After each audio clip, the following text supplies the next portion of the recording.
Assalamualaikum warahmatullahi wabarakatuh. Halo adik-adik, bagaimana kabarnya hari ini? Semoga kita semua selalu diberikan kesehatan oleh Tuhan Yang Maha Kuasa. Amin. Hari ini kita akan kembali lagi belajar pelajaran seni budaya. Dalam video kali ini, saya akan menjelaskan tentang merancang pementasan fragmen teater. Sebelum saya jelaskan materi yang akan disampaikan, saya ingin bertanya terlebih dahulu. Pernahkah kamu menyaksikan pertunjukan teater sekolah? Pementasan teater sekolah seringkali disajikan dalam bentuk yang lebih sederhana dibanding pementasan teater profesional. Teater semacam ini disebut fragmen. Meskipun penyajiannya lebih sederhana, dalam mementaskan fragmen juga diperlukan persiapan yang matang, mulai dari teknik pemeranan hingga prosedur menggelar pementasan. Nah, berikut ini adalah hal-hal yang harus diperhatikan dalam merancang pementasan teater. Adalah membentuk panitia. Panitia adalah sekelompok orang-orang yang membentuk suatu organisasi untuk mencapai tujuan tertentu. Setelah panitia pementasan telah tersusun dan diputuskan, selanjutnya perlu dilakukan sosialisasi dan pemahaman tugas serta tanggung jawab yang harus dilakukan oleh masing-masing staf dan bidang dalam kepanitiaan. Nah, anggota dari panitia tersebut terdiri dari yang pertama, ada pimpinan produksi. Pimpinan produksi ialah orang yang ditunjuk untuk mengorganisir pementasan suatu seni pertunjukan. Pimpinan produksi bertugas merencanakan, mengorganisir, menggerakkan, dan melakukan pengawasan terhadap kegiatan yang tengah dan akan dilaksanakan. Yang kedua, ada pimpinan artistik. Tim artistik dipimpin oleh seorang pimpinan artistik yang biasa dipegang oleh sutradara. Tugas dari tim artistik adalah menciptakan karya seni pertunjukan sesuai dengan tema yang telah ditentukan. Yang ketiga, ada manajer panggung. Manajer panggung adalah orang yang mengordinasi seluruh bagian yang ada di panggung. Tugas dan tanggung jawab stage manager dan staf panggung adalah mengatur urutan pementasan berdasarkan saran dan arahan dari pimpinan artistik. Selanjutnya ada penata musik. Penata musik atau penata suara adalah orang yang mempunyai tugas atau tanggung jawab mengatur suara atau bunyi selama pertunjukan berlangsung. Selanjutnya ada asisten manajer panggung. Asisten manajer panggung bertanggung jawab langsung kepada pimpinan artistik. Tugas dan tanggung jawab asisten manajer panggung ialah mengatasi apabila tidak ada properti yang diminta oleh penyaji karya seni dan pimpinan artistik. Selanjutnya ada penata gerak. Beban dan tanggung jawab penata gerak adalah mengatur gerak semua pemain sehingga pertunjukan dapat berjalan dengan baik. Selanjutnya ada penata cahaya. Penata cahaya bertanggung jawab dan bertugas sebagai sumber sukses dan artistiknya pementasan karya seni yang dipentaskan. Selanjutnya ada penata rias dan busana. Penata rias adalah orang yang bertugas dan bertanggung jawab untuk merias pemain. Proses merias dimulai dari mendesain atau merancang tata rias sampai dengan menerapkan tata rias pada pemain.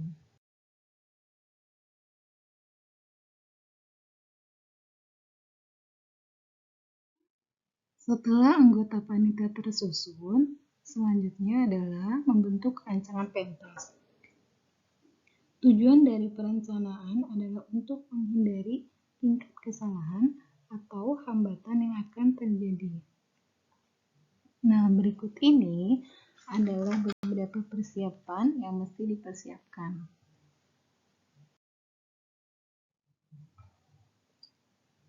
Yang pertama adalah menyiapkan materi teater.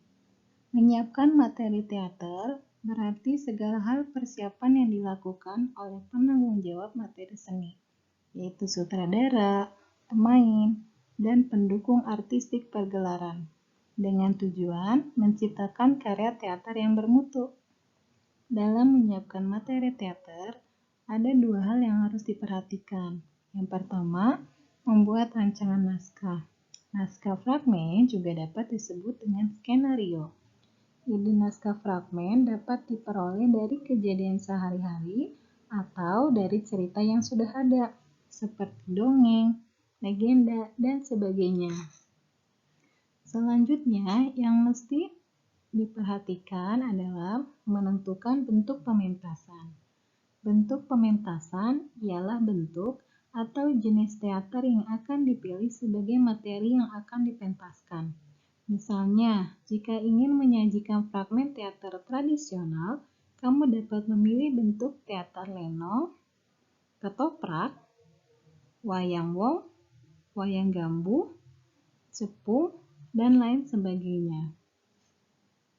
Yang kedua, rancangan yang harus disiapkan adalah menyiapkan sarana dan prasarana teater. Sarana prasarana dalam merancang pementasan teater fragmen merupakan salah satu faktor pendukung keberhasilan pementasan. Sarana prasarana ini meliputi pengadaan barang dan alat guna kebutuhan pementasan. Untuk memenuhi kebutuhan sarana prasarana dalam bidang artistik, seorang penata biasanya melakukan pendataan barang dan alat yang dimiliki. Hal-hal yang termasuk persiapan sarana dan prasarana adalah membuat rancangan properti, membuat rancangan musik, dan membuat rancangan kostum. Yang ketiga, menyiapkan publikasi. Publikasi merupakan upaya sosialisasi atau informasi kepada penonton yang dilakukan panitia non-artistik mengenai pementasan teater dan kapan waktu pementasan teater diselenggarakan atau dipentaskan. Kegiatan publikasi teater fragmen dapat dilakukan dengan berbagai teknik informasi, seperti televisi, radio, koran, majalah, jurnal, poster, pamflet atau flyer, spanduk, baliho, atau banner.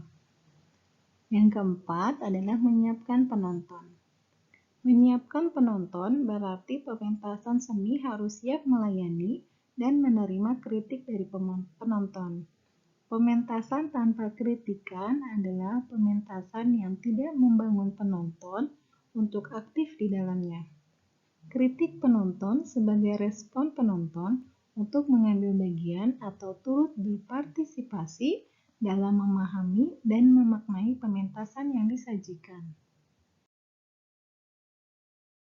Ketiga, rancangan yang harus disiapkan adalah melakukan latihan. Proses latihan sangat diperlukan dalam merancang pementasan teater. Tidak ada keberhasilan tanpa usaha dan kerja keras. Latihan berguna agar nanti pada saat pementasan tidak terdapat kesalahan-kesalahan yang tidak sesuai dengan tuntutan naskah dan keinginan sutradara.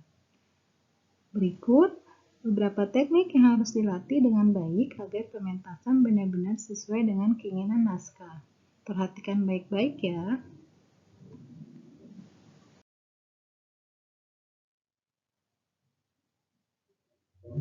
Yang pertama, latihan pernapasan. Pernapasan yang digunakan adalah pernapasan perut. Pernapasan yang dapat kita simpan dan bersumber di perut. Cara melakukannya sangat mudah, yaitu hirup udara sedalam-dalamnya dan gembungkan perut.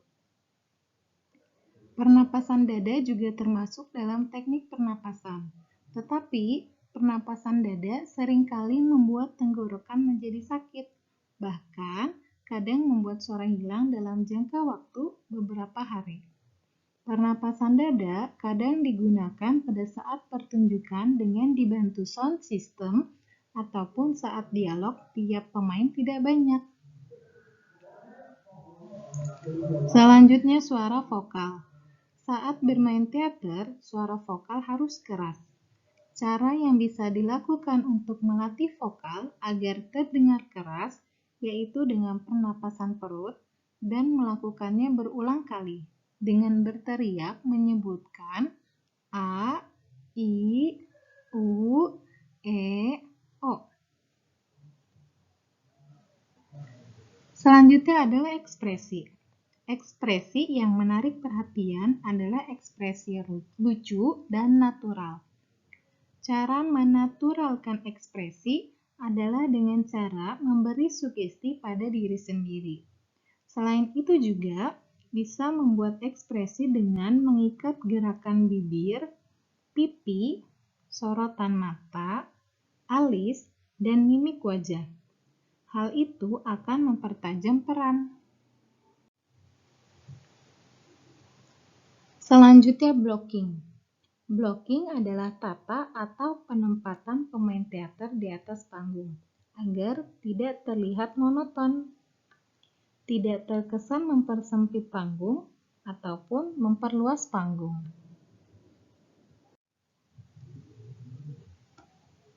Selanjutnya, penjiwaan. Pemain teater harus menjiwai peran yang ia mainkan. Memberi sugesti jika peran yang dimainkan adalah raja, maka sugestilah diri sendiri saat memainkan peran sebagai raja. Selanjutnya, improvisasi. Improvisasi adalah teknik cara pemain teater memberikan sanggahan, celetukan, atau tanggapan secara spontan. Cara untuk melatih improvisasi biasanya dengan diberi satu kata kunci. Misal, paku. Buatlah kata-kata yang berhubungan dengan paku dan susunlah kata-kata yang nyaman diucapkan ketika berdialog. Yang terakhir, teknik kemunculan di panggung. Sebelum pemain berada di atas panggung, sebaiknya membuat penonton yang menunggu terkejut dan memiliki bayangan sesuatu yang akan ditampilkan selanjutnya dengan teknik muncul. Teknik muncul bisa dari jeritan, suara gaduh, ataupun hentakan kaki. Nah, itulah tadi video penjelasan materi pada hari ini. Semoga apa yang saya sampaikan dapat kalian mengerti dengan baik ya. Selanjutnya, jawablah beberapa pertanyaan berikut ini. Yang pertama, menurutmu, mengapa tokoh teater tradisional kurang dikenal oleh masyarakat? 2. Menurutmu, bagaimana caranya agar tokoh teater tradisional dikenal oleh masyarakat dan dapat menginspirasi kita? Ketiga, bagaimana produksi suara vokal yang baik? Keempat, bagaimana kegiatan publikasi pementasan teater fragmen?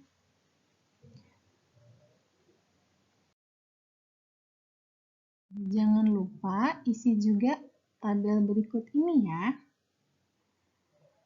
Berikan jawaban, tugas, dan fungsinya dari masing-masing struktur panitia yang ada di gambar ini.